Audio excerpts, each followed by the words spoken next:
लक्षात समोर गाडी येते प्रथम गाडी पाहते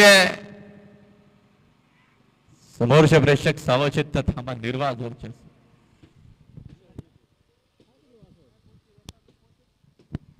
आणि प्रथम आलेल्या शर्यतीमध्ये डावी साईड विजय धन्यवाद पहिला गोलाला मानकरी आजच्या मैदानात पाडगाव कामांचं योगेश पाटील बोनिवली यांचं देखील आगमन झालेलं आजच्या मैदानामध्ये आपल्या या ठिकाणी हार्दिक